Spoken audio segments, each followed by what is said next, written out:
Welcome to Being Transfigured. My name is Sharon and I'm back, guys. I'm back with another podcast, but this one's special. I have someone very, very special, someone very dear to my heart. He knows how I feel about him, and I'm going to be having a conversation with him, so hopefully this conversation blesses you. So I just want to introduce to you the one and only Tommy D. Guys, can I please get a special welcome? Because can you believe it? This is the first time since she's had a Being Transfigured podcast, like for however long, a couple of years, that she's actually invited her own husband to be on the show with her. But I'm here. Inviting him here on the show. And so, it's getting hot on her. It's going to get hot in here, but yeah, oh my God. I'm not like that. Not like that. I mean, I'm happy to be doing this finally. I kind of feel emotional. You've actually invited your non-Christian husband on the show, but we can clear some things up about the non-Christian stuff if you want. But yeah, I'll let you lead the way. You let me know. Guys, I'm excited to have him here. Like, it's kind of weird, but I'm excited to have him on here to actually hear his thoughts. I'm not going to censor him, so just an FYI, he is a kind of he says what he thinks, and I like that. I don't really have a big filter on my mouth, which it might be why you've held back in the past. I have a little bit from having me because I don't filter. But yes, but you know it's time now, don't you? Yes, he is my husband. He's part of me. I'm part of him, and it's like you see me, you see him. You see him, you see me. And I'm not condoning some things that you do, but I love him either way. I love you either way. And I know you love me too. I do love you. I love you more than anything. Thanks, babe. And the kids as well, of course. There might be a few more awkward moments than what you normally get in Being Transfigured. Yeah. It's not going to be as polished. It's going to be a little bit kind of overlap, DMO world content overlap, but it's all right. You guys, I'm sure you'll enjoy it. So today I just wanted to have a conversation because I don't think I see these kind of conversations a lot online, but I know a lot of people have our dynamic where they got together with their wife. They weren't Christian, and then either one of the partners gets saved and becomes a Bible basher, as people say. I thought you were going to say born again Christian. Born again Christian, just like so hungry for the things of God, and they kind of just change from the person that you met. So in our instance, when I met Tommy, if you don't know how we met, we've done a video on our channel, on DMO World. You can check that out. I was a girl about town. I was out and about in the streets. He was out and about in the streets. We were literally just clubbing together. We would get paralytic together, just in each other's pockets from the time we met. We just were inseparable. And that was the majority of our married life, wasn't it? That we would go out together and party. Yeah, I went into married life, definitely. Yeah. Definitely, up until really we had our first daughter, I'd say. Yes. Or maybe... just before. Because, it's up until you got saved, really, wasn't it? That really we were out partying, drinking a lot, clubbing. But I think I kind of was starting to stop just before we got pregnant. Yeah. Yeah. So the way I got saved was kind of gradual, wasn't it? Yeah. It was gradual. There was few things that were happening just before I got married. I was just having this internal turmoil, I don't think I should be doing this anymore. And then when I then got saved in 2017, that's when it was just boom, everything changed. I stopped wearing the clothes that I used to wear. I shaved my hair off, stopped wearing makeup. I was just not interested in the old life, like, and who I was before. I just wanted to be far removed from that person because I didn't even recognize that person. Because something happens when you get saved. You just like look at that person. You're like, was that me? Did I do that? So yeah, you just kind of, it's like a process that you go through, but I'll talk about that in another video. But I want to ask, what did that make you feel like when you saw me going through that change? I think, like, it was definitely a bit of a shock to me. It's like you say, with the kind of physical things, the aesthetics. Like, I was always used to seeing Sharon with long weaves. Like, you used to wear makeup when you'd step outside the house, pretty much, even if it's just to go shopping, I guess. Yeah. Not always, but used to wear a lot of makeup. Used to wear a lot of short skirts and quite, like, sexy stuff, I'd say. But it was a bit of a shock, yeah, just to see she wanted to shave all her hair off. She did not want to wear makeup. That was kind of, I don't know, a shock, I guess. I wasn't used to it. I was kind of like a bit like, if I'm being completely honest, don't hate me, but like, she'd want to go out, no makeup on, no hair, short hair. I'd be like, I'm thinking to myself, are you sure you don't want to put on a little mascara or something? Like I said, I'm being honest. I felt like you would say in a jokey way. It was like, a little mascara wouldn't hurt. I got it from Family Guy. Oh, a little mascara wouldn't hurt. But I was trying to be as sensitive about it as I possibly could. I know it's not sensitive for someone to say, "Oh, put some makeup on, love. You look awful." Like, and it's not that I thought she looked awful. Like, I've always been attracted to Sharon, whether she's got makeup on, whether she's got hair. Sharon is Sharon to me. But to the people outside, I was thinking, like, do you not want to portray yourself in a more I don't know, do you not want to put more effort in when you're going out? So that was my first thing. But it didn't really matter. That was just your appearance. So I guess that's the initial thing.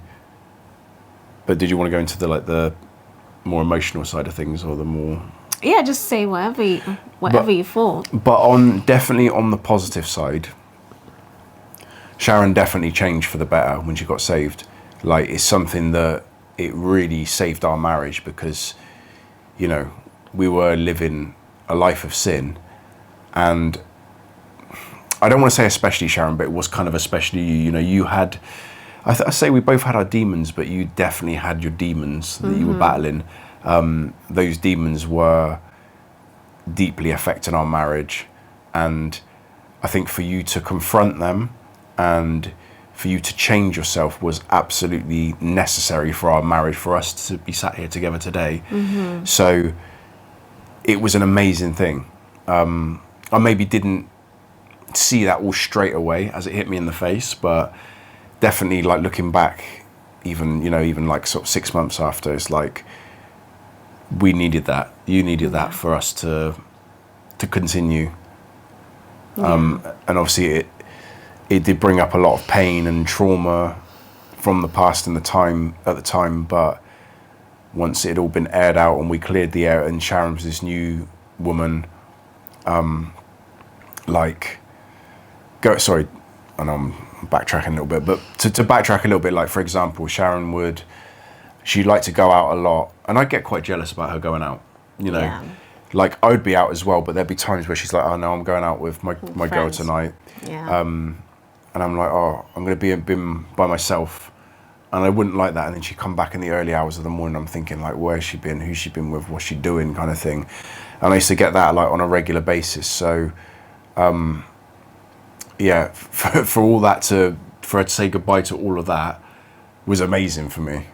Yeah, but he never really, like, looking back, I do feel like so guilty. And I see a lot of women doing this. Like, the woman's going out with just her friends, their husband will say, oh, why don't you change into something? And then they get defensive, like, oh, you can't tell me what to wear.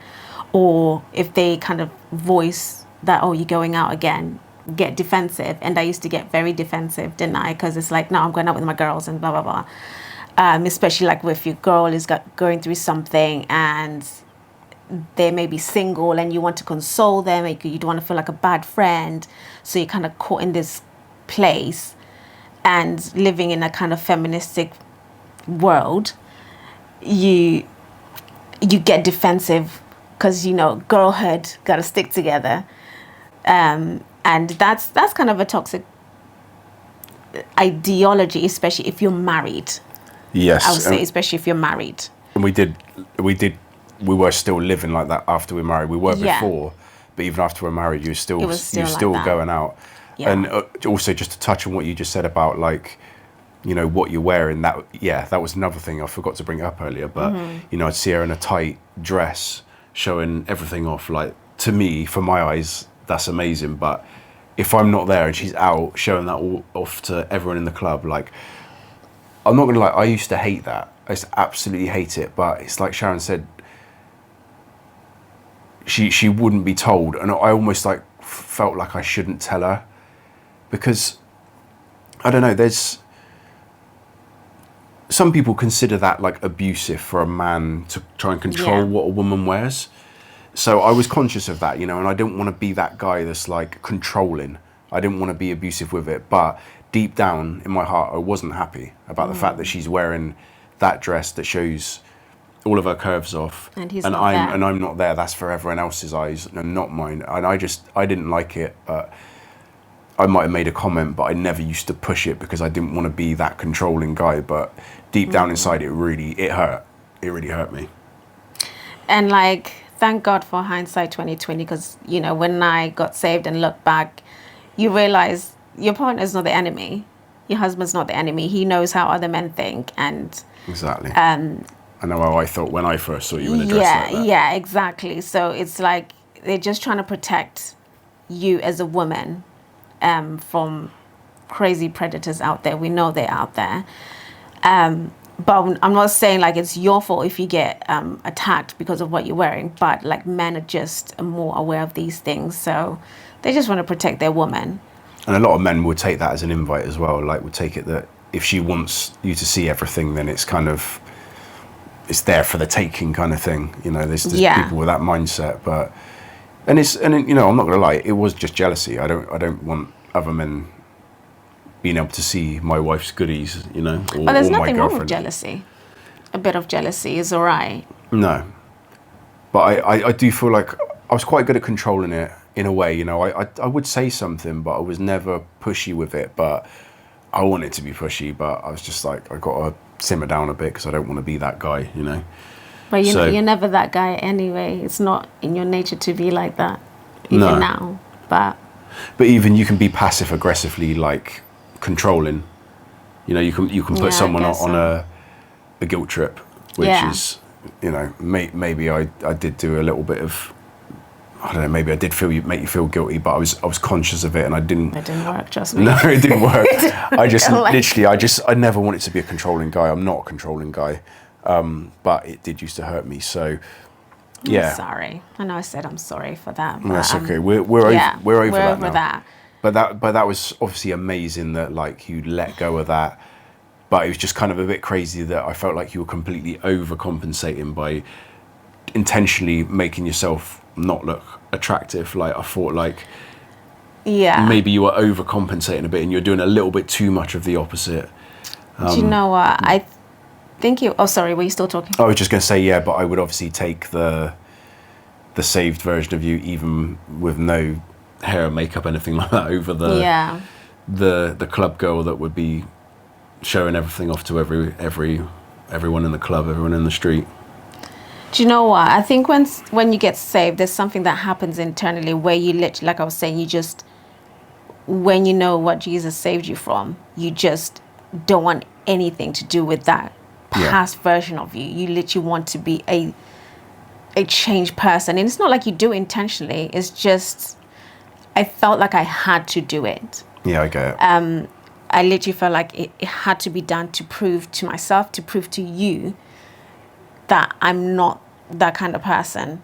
And I actually didn't want that attention anymore. Because whereas before there was, ain't gonna lie, there was that kind of thing, you know, like, just like even you, like anyone, when someone tells you, oh, you look good, oh, your body looks good, there's something that just makes you feel like, oh, like kind of acceptable, like people like you, even though it's for the wrong reasons, you know. Yeah, it's nice to feel attractive as well. Yeah, it's isn't it? nice to feel attractive. Yeah, that's it. But when I got saved, I just didn't want anything to do with it. I didn't want any man to look at me. I was so conscious, so self-aware. Like when I go out, I had to put something so baggy. I didn't want to show my butt. I don't want to do nothing. It was like that. I wouldn't. Whenever a man would look at me, I'd feel like ugh, it's horrible.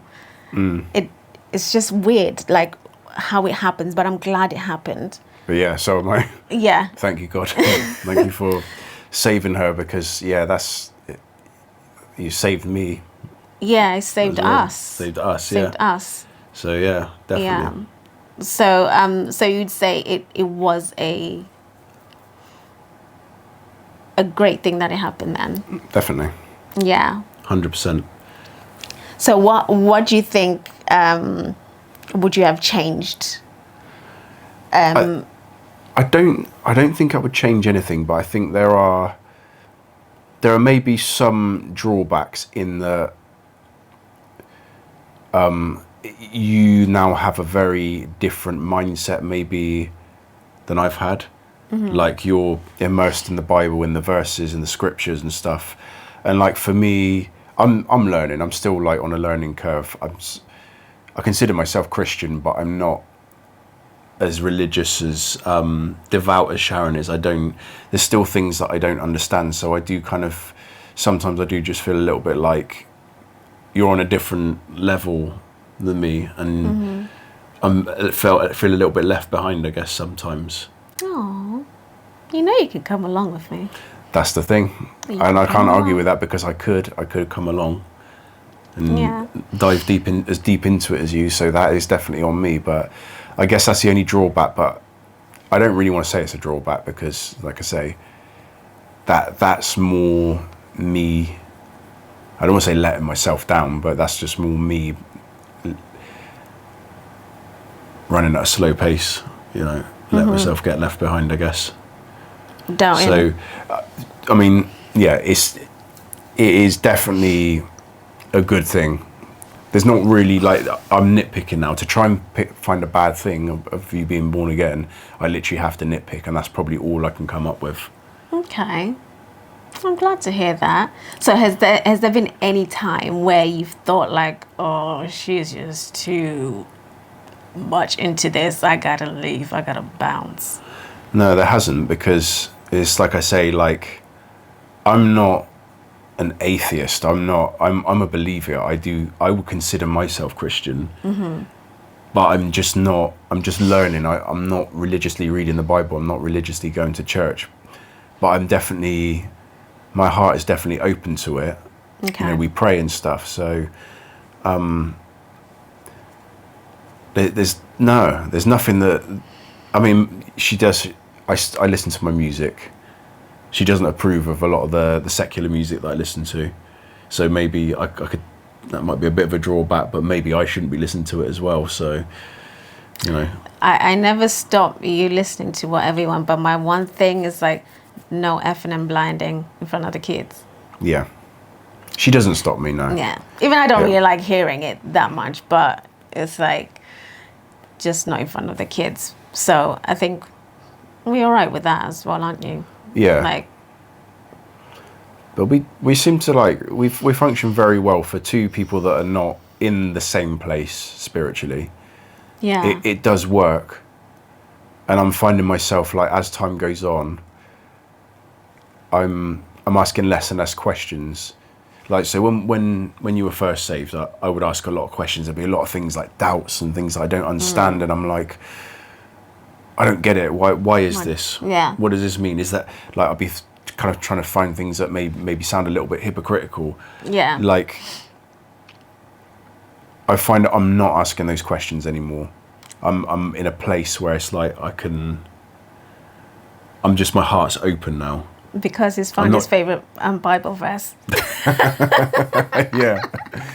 Well, He's got a favorite Bible verse that he's always like beating me over the head with. Again, I should be able to quote this off by heart. And that's what I'm thinking. You should be like an expert in this Bible verse, babe. Let me find it. I think it's in Corinthians. Oh yeah, Corinthians, that's right. So this is Tommy's favorite verse, yeah. If Tommy was ever to build a church / cult, it will be built on this verse. She keeps saying I'm going to build a cult on this verse. No, I shouldn't keep saying that. No, in Jesus' name, you will not. I definitely won't be building a cult, but I do like this verse. Proceed. Okay. Let me highlight it. So this is it. 1 Corinthians 7, verse 2. But because there is so much sexual immorality, each man should have his own wife, and each woman should have her own husband. The husband should fulfill his wife's sexual needs, and the wife should fulfill her husband's need. The wife gives authority over her body to her husband, and the husband gives authority over to his body to his wife.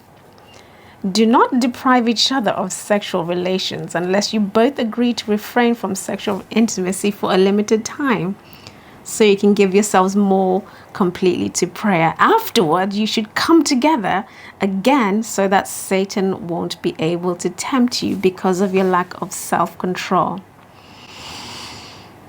But he says, I say this as a concession, not a command. It's not a command. It says command, doesn't it? It says, I say this as a concession, not a command. Okay. So that means that you can ignore it then. But yeah, that's... You can ignore it, but your marriage is going to fail. Yeah, it will fail. Mic drop moment. That was Apostle Paul. Obviously, that is a verse that resonates with me. Being a man, being a married man who always gets his needs met. Yes. Being a married man who, you sometimes... You go through things in marriage. You go through dry spells. It happens. It happens. Oh, man. Anyway, but it's not just verses like that. For me, it's things like, I feel like sometimes, for me, you can tell me if I'm wrong or not, because, like I say, I'm not an expert, but I feel like God pulls people in through, God knows how to get someone's attention. He does. And I think God knows how to get my attention, which is why I've stopped asking questions as much. There's like just things that I see, like Pastor Phil. Yeah, Mitchell. Pastor Phil Mitchell, sorry. Like, I feel like someone like that getting fed to be on my feed immediately. Like, I see this guy and he's got the New York accent, he's got the swag. He's relatable to you. It's relatable to me, yeah. So I feel like God sends someone like that to message me, because I'm going to listen to him over an old guy in a suit. And that's no disrespect to an old guy in a suit, but like, that's someone that's going to grab my attention. So things like that have been happening, and like things like, with the Tory Lanez case and his dad. His dad, yeah, Tory Lanez, his father. I've been following his legal dramas, but his dad is a devout Christian, and I've been listening to some of his preachings and teachings and stuff, and that's sort of another way that God might pull someone like me in, knows how to get my attention. So I just kind of feel like I'm definitely being pulled in the right direction. I don't really want to be doubting Thomas anymore like I have been. I still,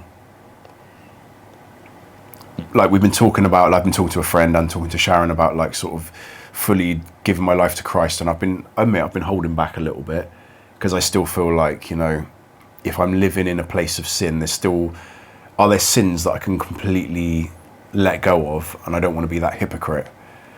But from what I'm told is you just got to dive in and let God do the rest. Let God do the rest. You can't, there's work that you can do, but God is the one that changes your appetites. Yeah. Like, like when I was saying I got saved, and like, I just felt like that life disgusted me. Like, I can't look back and think I want to go back to that. You just don't have the desire for it. And it's very supernatural how it happens sometimes. Some people, it takes, it's like over time. Yeah. But some people, it's like instant. So there's certain things with me that were instant, but there's certain things that I'm still working on now that, you can see. Yeah. You live with me. There's certain things that I'm still working on. And talking about that, do you think as someone that's a Christian, Yeah. do you think I represent Jesus well in our home? Yes. Do I? Yeah, you do. Yeah, because you're always reading your Bible. You're always teaching the gospel to Aurora. Like Aurora, our oldest daughter's like she's good. She's very switched on. She listens to her, so Aurora's definitely receiving the message. Obviously, Araya's a little bit too young for it, but I'd say so. Like, you're not pushy with it with me. You're not pushy, no, because I've stopped. I knew that I shouldn't. Yeah. But I think, within the household, you do. Yeah. Because I don't, like, obviously with you're your own man. Your own human being. And actually, funny enough, like, I'll tell you, God said to me not to push it on you. Okay. He said, I need to work on myself. And he'll work on you. Thank you. Because I think wasn't I trying to push it on you before, and we'll kind of have like... You've never been too pushy, but I think I know deep down you would love me to be born again, and I love everyone to be born again. Even when I pray and stuff, like I can see you're kind of getting... I don't want to say I don't want to say it in an inappropriate way, but it's getting you kind of like excited, like not in an inappropriate way, but you like to hear it. You're like, oh, this he's cooking. He's kind of like, so I know deep down that that's what you would like of me. You'd like me to be that Christian head of the household and Pastor Tommy, as you said sometimes. Pastor Tommy, so I call him Pastor Tommy. Yeah. But no, especially like when you just like randomly, like if I'm feeling down, because I have like down moments sometimes, he'll just come and just pray for me. I'm like, oh, thank you. Like, it just makes me happy. Good, well. Yeah. I'm trying, guys. I'm trying. Like, I'm that guy. Funny enough, we went to church earlier and they were talking about, you've got like kind of two types of Christians. You've got not two types of Christians. There's kind of two types of Christians that are getting it wrong. There's the regimented ones that read the Bible, they go to church, they pray, they serve, but it's all very clinical. There's no emotions attached. There's no compassion. They're just doing it because they have to. And then on the other side, you've got me. You've got this wishy-washy, God loves you, spiritual, but still lives in sin in some parts of their life and doesn't comply to the things that God might have expect of you. Sorry. Mm-hmm. So I am still kind of in that place, but. So you're saying you need a happy medium of like being serving, and also having the compassion. Yeah. Not one or the other. Yeah, it's quite good. And then you said to me, "Oh, I almost accidentally lifted my hand up when they did the altar call." I'm like, how'd you almost accidentally lift your hand up? Well, yeah, I guess. Yeah, like maybe I'm fighting it. Maybe I'm fighting it. I think you are, babe. But yeah, I definitely like to pray. I like to pray for Sharon. To be honest, I always have. This is truth. I've told you this before, but I've always believed in God since I was a little boy. I used to pray when I was a little boy. I wasn't raised as a Christian. I did actually go to a Christian middle school, believe it or not, but it wasn't. My parents weren't Christian at home, but they did send me to a Christian middle school. But I always used to pray. I've always believed, like when we first met. I believed in God. I was probably a little bit confused. I used to wear those Catholic rosary beads and stuff, and I've got my Jesus tattoo and stuff. Like tattoos on you. I've always believed. I've always believed in it, but I've just always been lost in it and never been able to fully commit. But I'm just getting closer. I'm getting closer. Yeah. So pray for Tommy, guys. Pray for Tommy. Thank you. Pray for him. But what do you think I could do better as a wife then? Well, just as a Christian or like... Yeah, both. Besides your favorite Bible verse. Putting that Bible verse we just quoted aside, obviously, that's, one big thing. That's what you're going to go for? I think as a wife, this is not like, doesn't reflect anything on your Christianity, but I feel like maybe... It's just like the little things, like maybe go a little bit easier on me after I've had a hard day, you know. I know there's like things that might be bothering you going through your head, but sometimes just when I've had a tough day, I'm just like... Really? That's me being easy, babe. The thing is, she honestly isn't that bad, but it's just sometimes like... That's my restraints one. Like if I show you that one, that the original one, you'll be like, thank you, Lord. Yeah.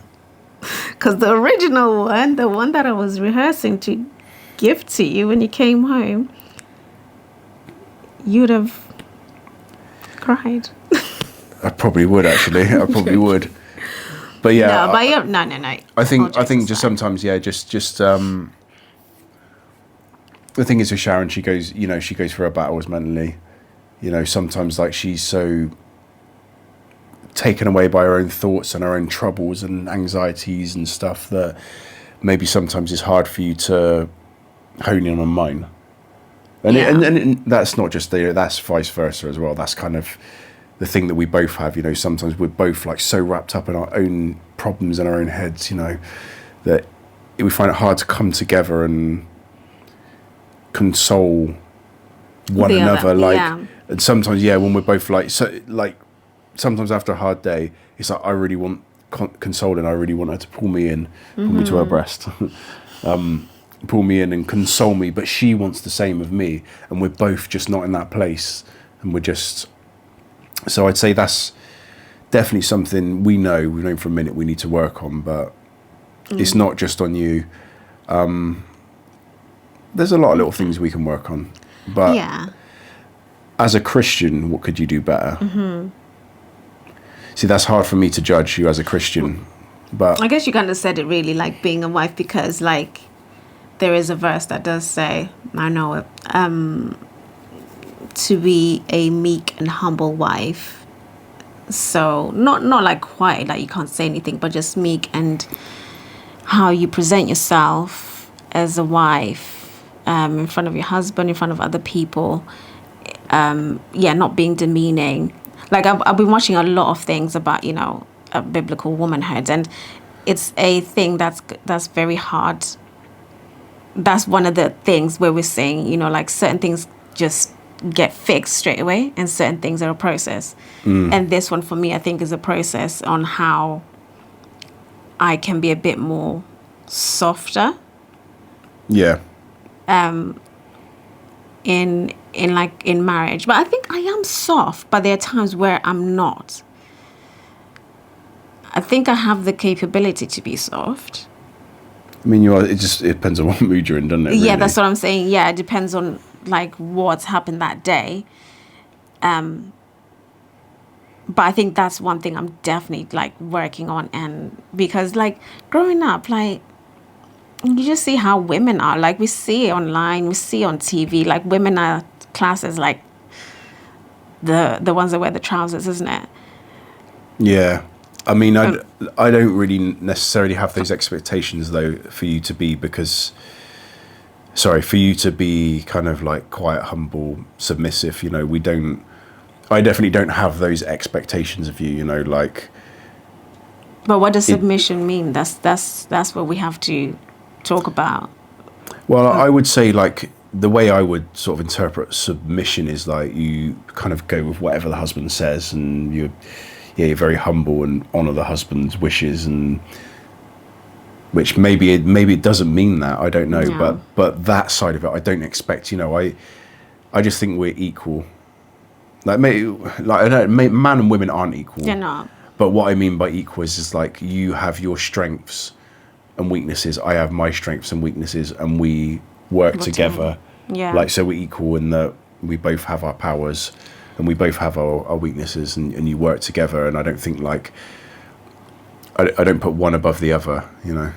We both, you need a man and a woman to make run a household, you know, in an ideal world anyway. But I think like submission is going to look different in every marriage. Yeah. Because I think I was talking to like Amy and Apollos, and I was saying like the things that I may say to you or do to you might not fly with him if Amy did it to him, because he may want a certain level of honor and respect, whereas you're like very like you might be more easygoing, and so some men are different, just like women are different. Yeah. So some men might want you to cook for them every day. That'd be nice. No, I'm joking. But you don't expect it. I know it's nice that when I do it, but it's something you don't expect me to do. No. I don't know if it's a good thing or a bad thing, but I just don't really have an ego like that. Like, and I'm not saying, guys, I don't put myself up there on a pedestal. No. That's the thing. I'm a man. I'm a manly man, but I don't feel like I'm up here and you're down there and you have to do certain things. It's just not in me. I don't have that kind of ego. And I think that's why it works, because, yeah. Yeah, it probably wouldn't if I was like, if I expected you to be in the kitchen cooking for me every day and making my lunch and doing all the very traditional things that a woman would do for a man, it's probably not you. Yeah, it's like I would clean this house for him. I would wash his clothes, put them away and iron them, and I happily do that. I love that. Yeah. But You love it. I don't mind it. I don't mind it. I just don't like it when you guys come messing it up after I've just cleaned it. But there's something about cooking. I'm not like much of a cook. That's I fine. used to be. But since you showed me your cooking skills, I'm like, yeah, that you need to be in the kitchen more. Do you know what though?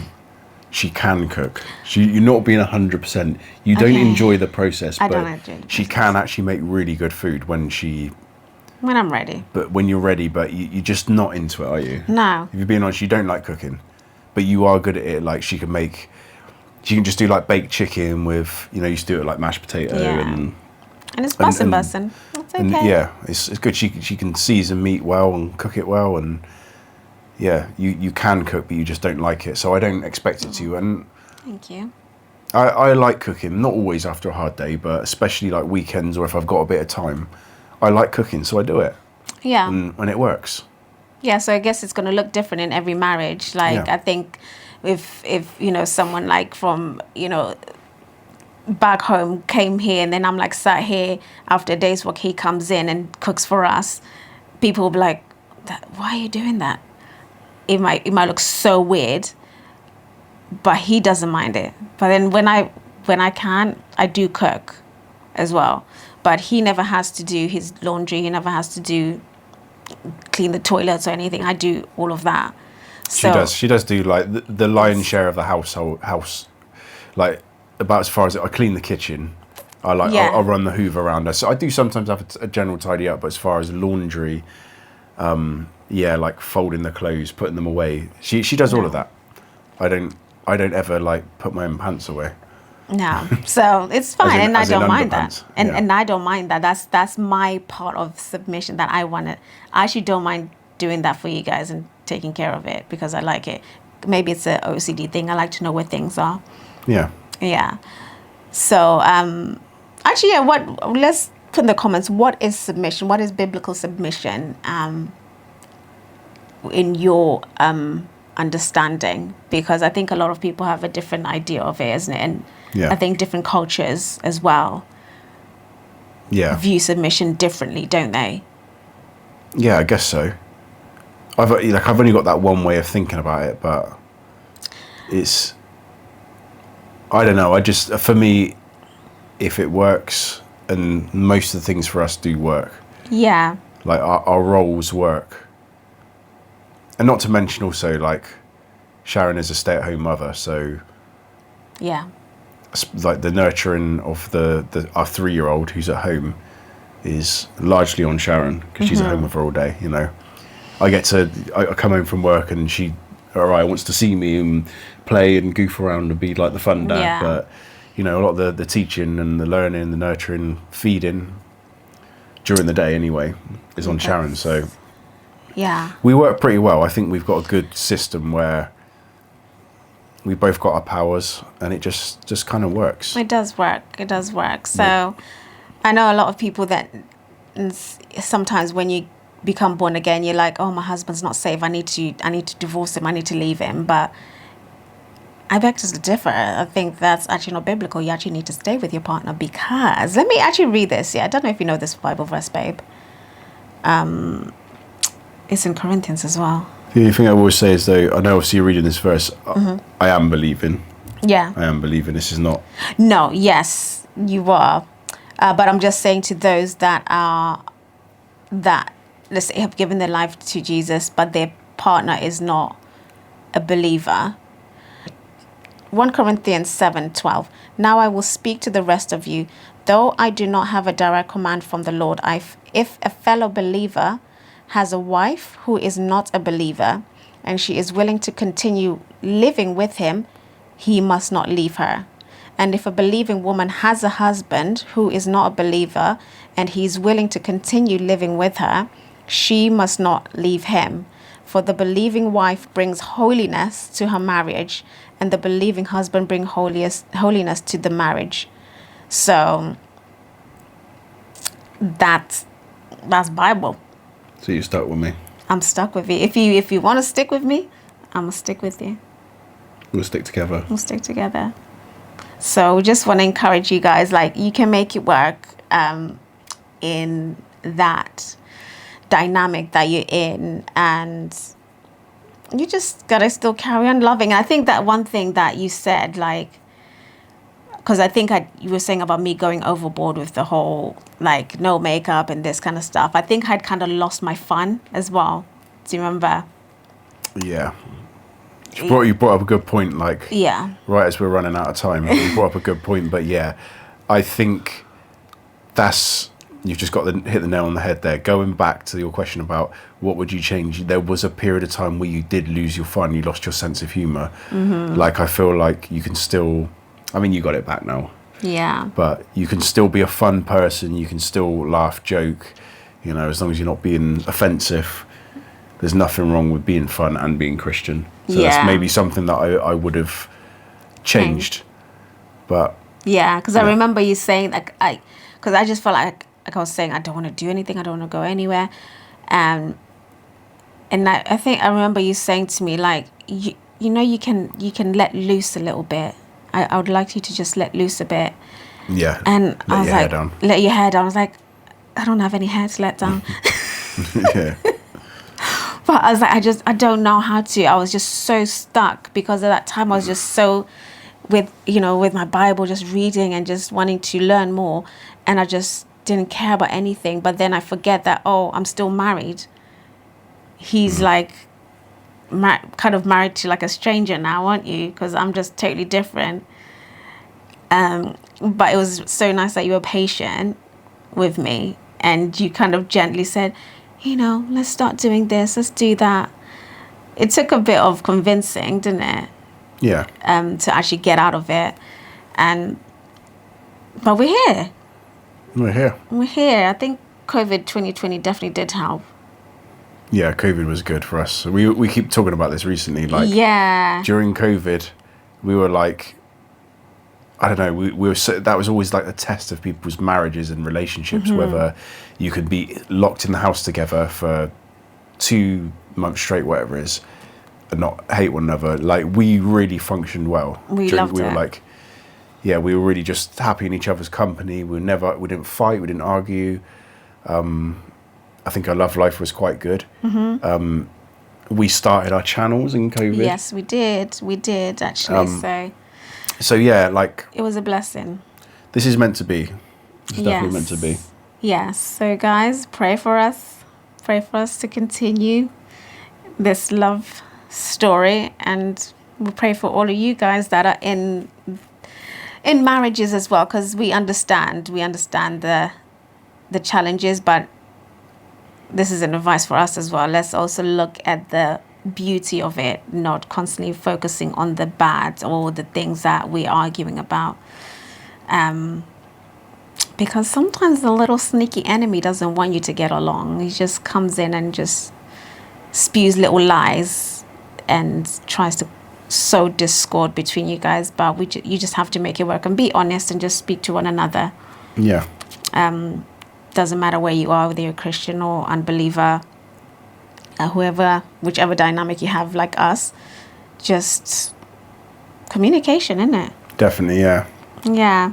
Do videos like this together, even if you don't put it out. Because this is actually like really good. This, going back to the COVID thing, we did a lot of videos like this for our DMO World channel. Yeah.